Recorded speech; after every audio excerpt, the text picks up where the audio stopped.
시편 1편 1절에서 6절입니다.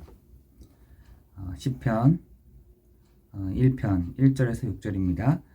복 있는 사람은 악인들의 꾀를 따르지 아니하며 죄인들의 길에 서지 아니하며 오만한 자들의 자리에 앉지 아니하고 오직 여호와의 율법을 즐거워하여 그의 율법을 주야로 묵상하는 도다. 그는 시냇가에 심은 나무가 철을 따라 열매를 맺으며 그 잎사귀가 마르지암 같으니 그가 하는 모든 일이 다 형통하리로다. 악인들은 그렇지 아니하며 오직 바람에 나는 겨와 같도다. 그러므로 악인들은 심판을 견디지 못하며 죄인들이 의인의 모임에 들지 못하리로다. 무릇 의인들의 길은 여호와께서 인정하시나 악인들의 길은 망하리로다. 아멘. 오늘부터 좀 시편 1편부터 시편 150편까지 이렇게 묵상 한 장씩 묵상하고자 합니다. 여러분 이 세상에는 복 있는 사람과 복이 없는 사람들이 있습니다. 그런데 성경에서는 복 있는 사람은 이러이러한 사람들이고 복 있는 사람은 이러이러한 사람이야. 이렇게 말씀을 하고 있는 것이죠. 사람들은 복을 받기를 원합니다. 그리고 사람들은 잘 되기를 원하죠. 물론 잘 안 되고 싶은 사람이 어디 있으며 또 이렇게 어떤 일들이 일어나기를 원하는 사람이 어디 있겠어요. 다 잘 되기 원하고 복을 받기를 원하는 것이죠. 그런데 지금 여러분 한 가지 딱 기억하셔야 될 것이 사람은 태어나자마자 복 없는 상태로 태어나게 됩니다. 하나님은 원래는 사람을 축복하기를 복을 주려고 만드셨는데 하나님을 떠난 순간부터 하나님을 떠난 창세기 3장부터 인간은 복 없는 상태로 태어나게 되는 것이죠. 다시 말해서 모든 사람은 아담의 후손인 것입니다. 그렇기 때문에 절대로 이 세 가지의 문제는 지워지지도 않고요. 없어지지도 않습니다. 그 문제가 뭐냐? 창세기 3장 1절 6절에 하나님을 떠난 문제고 요한복음 8장 44절에 사단에게 딱 잡힌 상태이며 로마서 3장 23절에 모든 사람이 죄를 범하였음에 하나님의 영광에 이르지 못한 그 상태가 돼버린 것입니다. 그 결과 창세기 3장 16절 20절에 보니까 사람들이 세 가지의 문제, 결과가 오는 것이죠. 그 중에 세 가지가 먹고 사는 문제가 온 것이죠. 여러분, 먹고 사는 문제가 지금 사람들이 고생하고 있잖아요. 먹고 사는 문제가 해결이 안 된다. 이런 문제. 두 번째는 질병의 문제이죠. 사람들이 병에 걸리는 문제로 그건 죄의 결과입니다. 죄의 결과. 세 번째는 그 결과가 어떤 결과이냐 했더니 여러 가지 해프닝들이 여러 가지 일들이 일어난다는 것입니다. 사람들이 태어나가지고 이 세 가지 문제가 나이가 들면 나이가 들수록 이런 문제가 더 도드라지게 보여지게 되는 것이죠. 그런 아담 하와에게 하나님은 그냥 내보내신 것이 아니라 가죽옷을 입히셨다는 것이죠. 여러분, 그게 하나님의 은혜인 것입니다. 그죠? 세상에 나가기 전에 그 아담 하와에게 가죽옷을 입혀서 그 에덴을 나가게 하신 것입니다.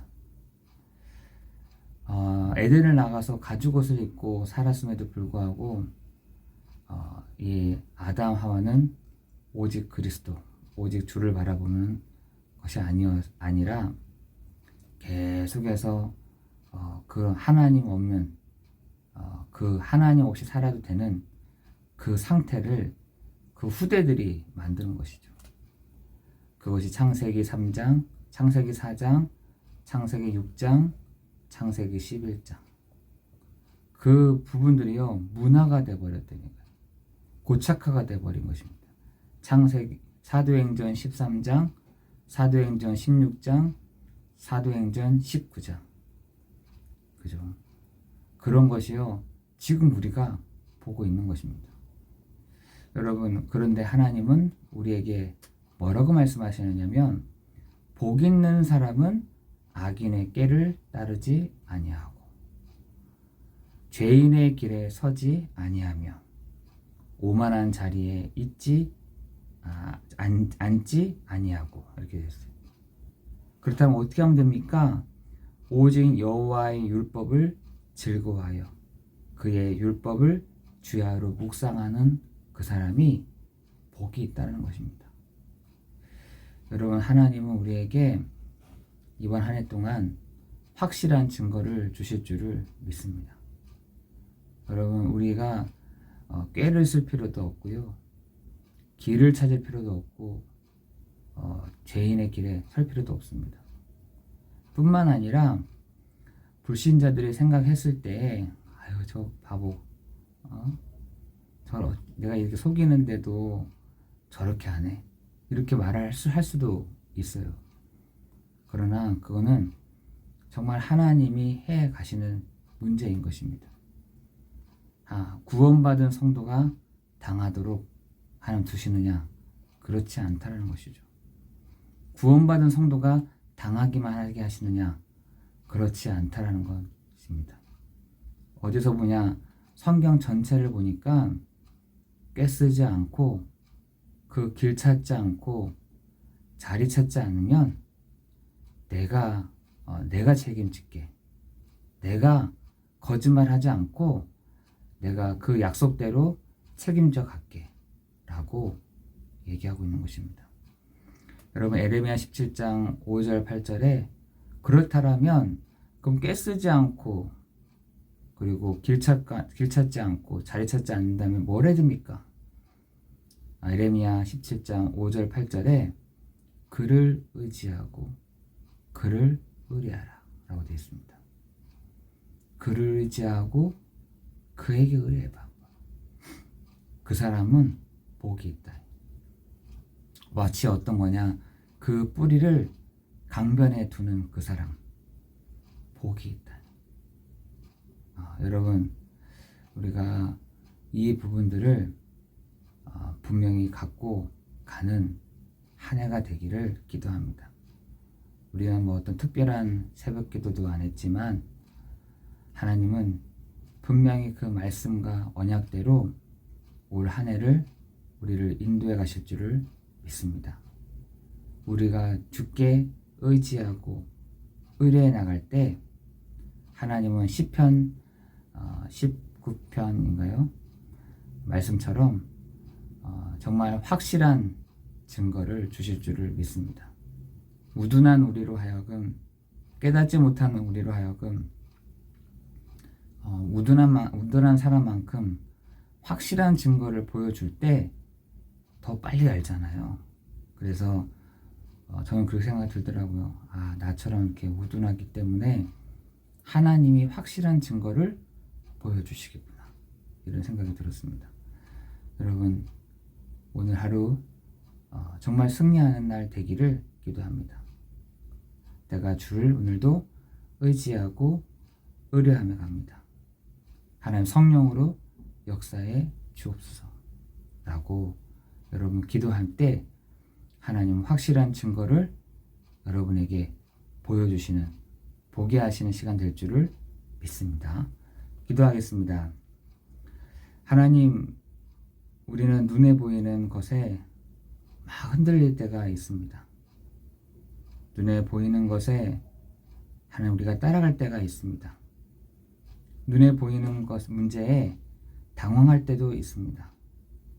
눈에 보이는 문제 때문에 정말 좌절할 때도 있습니다.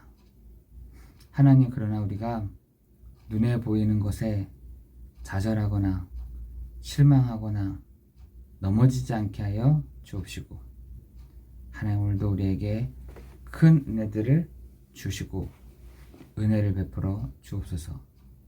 하나님 오늘도 매 순간순간마다 주를 의지하고 의뢰하오니 하나님 우리 한 사람 사람에게 확실한 증거를, 우둔한 우리에게 확실한 증거를 주시는 시간 되게 하여 주옵소서.